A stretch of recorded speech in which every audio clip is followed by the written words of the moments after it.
Un lieu idéal pour passer nos vacances, puis c'est bien connu depuis 200 ans. Le lac, le monde, l'esprit d'un petit village. La meilleure place là, pour venir prendre de l'air et puis s'amuser en famille aussi. Un petit trésor dans les cantons de l'Est, dans une superbe vallée avec un lac magnifique, le lac Massawippi.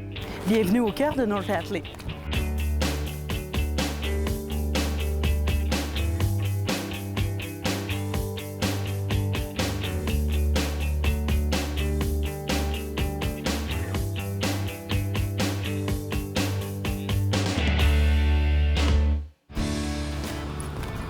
Les gens la connaissent comme destination touristique depuis belle lurette.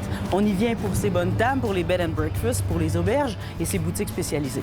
Mais qu'en est-il des gens qui y vivent à l'année et qui développent des affaires?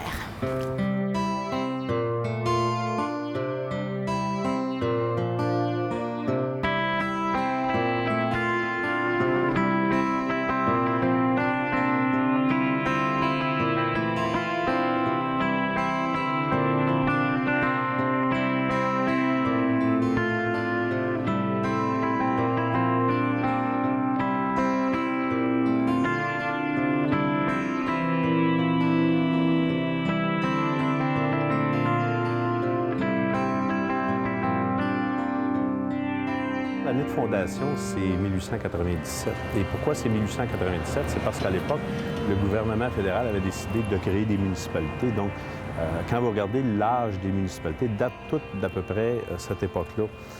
Bien sûr que le village a commencé bien avant ça, parce que déjà, dans le début des années 1800, il y avait des familles qui étaient établies ici, notamment les Le Baron, dont vous avez l'épicerie qui est ici, qui est dans les premières, finalement, occupations commerciales qui s'est fait dans le village. Par la suite, au fil des années, puis là, je vous ramène le début des années 1900, c'est un village qui était passablement touristique. D'ailleurs, ici, on est sur le site de l'ancienne voie ferrée qui menait jusqu'à Boston. D'ailleurs, les riches familles avaient beaucoup de propriétés ici dans le coin. Donc, c'était ce que vous voyez autour. Il y avait énormément d'hôtels. Il y en avait même également un petit peu plus loin sur le lac où il y avait accès uniquement par bateau. Aujourd'hui, la population permanente, on parle aux alentours de 800, mais à cette époque-là, on parlait de 3000, 3500 dans le même espace de village qui est là aujourd'hui. L'économie a fait en sorte que c'est évident que tout ça, il y a des hôtels qui ont passé au feu, ça a changé de loin, vous avez eu la prohibition, il y a eu un paquet de choses de cette nature-là, et on s'est ramassé avec un village qui est beaucoup moins populeux aujourd'hui. Par contre, le prestige des résidences est encore là.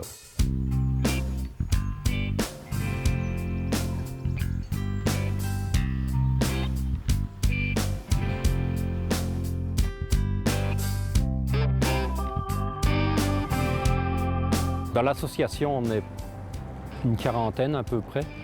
Mais bon, il y a des commerces qui sont, disons, moins en vue, qui n'ont pas vitrine sur la rue. Des commerces de services, là. C'est ça, des commerces de services. L'Estrie est reconnu pour ses antiquités. Il y a beaucoup d'antiquaires.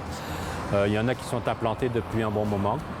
Il y a les galeries d'art aussi, la galerie d'art de Mme Janine Blé qui est reconnue assez internationalement. Et il y a beaucoup d'artistes aussi, des petits artistes peintres. Là, je t'amène à l'Emporium, là, ils vendent des antiquités. Là, c'est un incontournable pour North Atlee. Oui. Et puis, c'est très, très, très particulier, lui.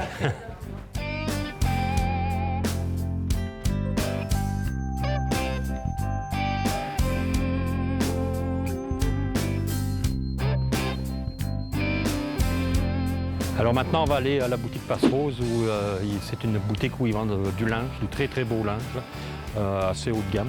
Et puis au-dessus, il y a le café North Atlee, qui est un café Internet.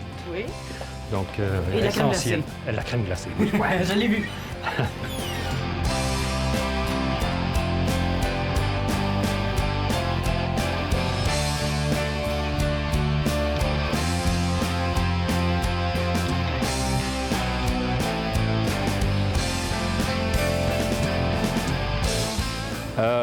La façon de travailler ensemble, c'est pas compliqué. Il faut aller chercher tout le monde, il faut s'impliquer, il faut donner beaucoup de son temps, c'est certain, parce que c'est une association à but non lucratif.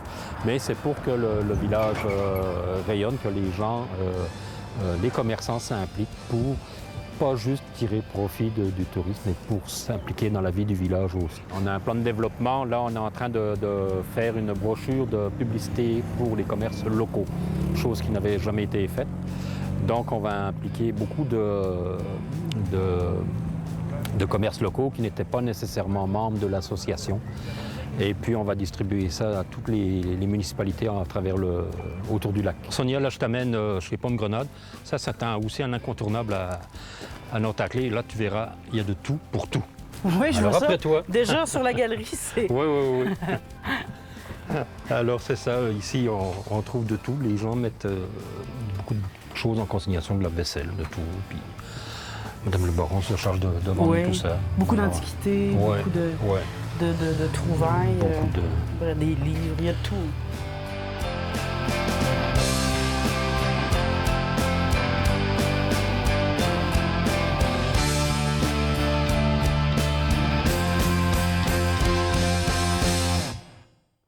North-Ackley, c'est un coup de cœur qu'on ne peut pas expliquer, mais qui est toujours aussi romantique, pittoresque. C'est un endroit où on se sent bien. Aussitôt qu'on arrive à North-Ackley, les gens le disent, on se sent bien et on a envie de revenir. Il n'y a rien qui a changé à North-Ackley. Hein. C'est toujours aussi beau. Je m'émerveille à chaque fois que j'arrive ici dans ma galerie. J'ai commencé à venir ici, j'avais 18 ans. Là, j'en ai 78 et c'est aussi beau, aussi romantique qu'avant. Et je suis contente d'avoir ouvert ma galerie ici parce que je sentais que c'était la seule place où on pouvait apprécier l'art naïf.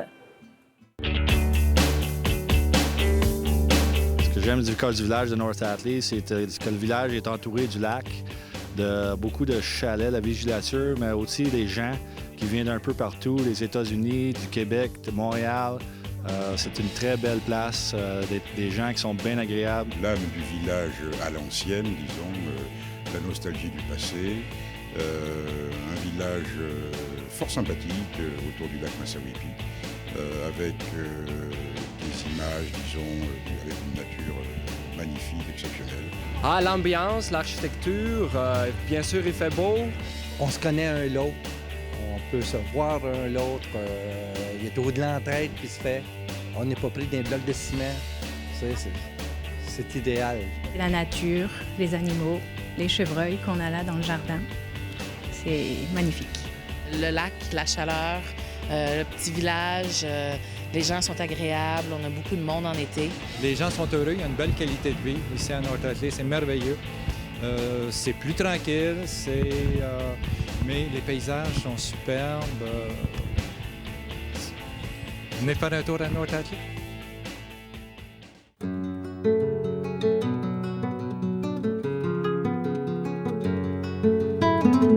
Alors, il faut le dire, 4 églises encore où il y a des fidèles. Pour un si petit village, c'est spécial. Bien, effectivement, on est une population de 500 l'hiver et ça monte jusqu'à peu près peut-être 800 l'été. Et le fait d'avoir 4 églises actives, est vraiment particulier à ce village-ci. Les sudistes américains qui trouvaient l'été trop chaud et voulaient trouver un endroit plus serein où passer l'été, ne voulaient pas aller dans le nord des États-Unis, qui était pour eux autres les Yankees. Donc, ils sont venus dans l'Estrie, dans le sud du Québec, pour passer leur été, et eux autres venaient par train. Donc, ils avaient leurs chariots, leurs chevaux, leurs serviteurs, tout ce qu'ils reprenaient de leur logement dans le sud pour déménager ça ici durant l'été. Et l'église qu'on retrouve ici était l'église baptiste du Sud et qui était essentiellement pour les serviteurs de ces touristes qui venaient dans la région, donc Gospel Choir et toute la liturgie qui va avec cette église-là. Celle-ci remonte en 1908, juste un peu à l'époque où l'Église catholique se construisait et originalement était même construite à partir de 1895 où à ce moment-là, elle servait d'église. Pas d'église, mais d'école. Donc effectivement, elle a une riche histoire. Et en 1959, l'Église unie a commencé à vouloir louer les locaux de l'Église baptiste pour être capable de faire leur cérémonie. Et par la suite, en 1995, malheureusement, la congrégation baptiste n'était pas assez grande et c'est l'Église unie qui a racheté l'Église de l'Église baptiste et c'est devenu l'Église unie de North Atlee.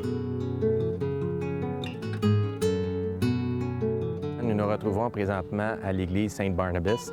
C'était la première congrégation à se séparer et à vouloir sa propre église, puisque originalement, en 1870, il y avait une église commune qui s'appelait l'église Union.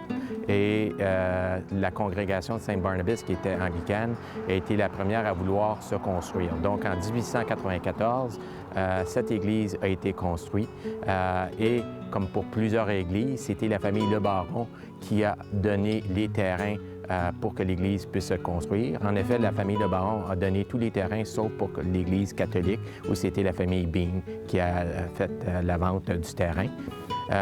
Et dans ce cas-ci, l'Église a sa particularité dans le sens que l'architecte qui a dessiné les plans de cette église était l'architecte Bertram Goodhue, qui a été le même architecte pour la cathédrale Saint John of the Vine de la ville de New York. À l'époque où cette église-là est construite, donc en 1894, c'est la plus grande congrégation, parce que même à cette époque-là, la congrégation catholique n'était pas encore complètement développée. C'est rien que plus tard que, effectivement, les francophones catholiques vont s'installer dans la région et de là devenir une congrégation importante. C'est l'Église unitarienne universaliste et cette Église-là est vraiment particulière dans sa profession car bien que son origine est quand même protestante chrétienne, elle se veut complètement universaliste, donc en acceptant toutes les foi qui existent, que ce soit la foi chrétienne, que ce soit la foi bouddhiste. Même, ils ont certaines cérémonies qui prennent leur origine un peu dans le chamanisme, donc la connexion avec la terre et la nature. Cette église-là est une parmi un petit nombre restreint qui existe au Canada. Il y a une église du même type à Montréal, je crois qu'il y en a un autre dans l'Ontario. Il y en a plus aux États-Unis, d'où l'origine de l'Église vient.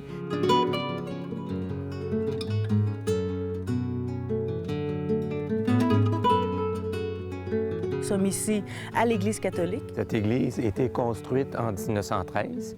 La paroisse elle-même a été créée en 1906 et c'est la troisième bâtisse au niveau de l'arrondissement du village pour la congrégation catholique. Ce bâtiment-là est typique du type de construction de la région. Comme vous remarquez, c'est avec des bardeaux de cèdre brun.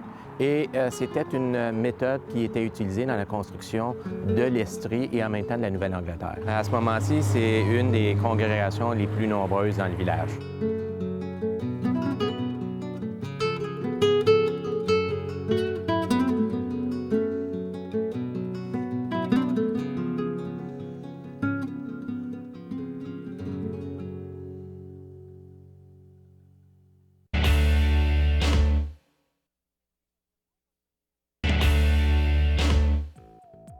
C'est difficilement acceptable quand, premièrement, il y a très peu de Lovaquais, mais dans le cas de Lovaquais, d'accepter qu'ils se bâtissent une résidence qui n'est pas proportionnelle à ce qui est dans l'entourage. On a passablement durci la réglementation ici, justement, pour conserver ce cachet-là dans le village.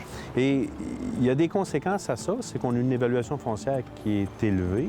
Par contre, c'est des choix qu'on fait ici. On fait ces choix-là comme communauté. Pourquoi tant de pancartes à vendre ici à North Atlee? Je pense pas qu'il y en ait plus qu'à certains autres endroits, mais... Parce que c'est concentré. Parce que c'est un petit village, c'est le cœur du village. Et comme je vous expliquais, ça fait peut-être 2 ans de suite où il y a des choses qui font que certaines...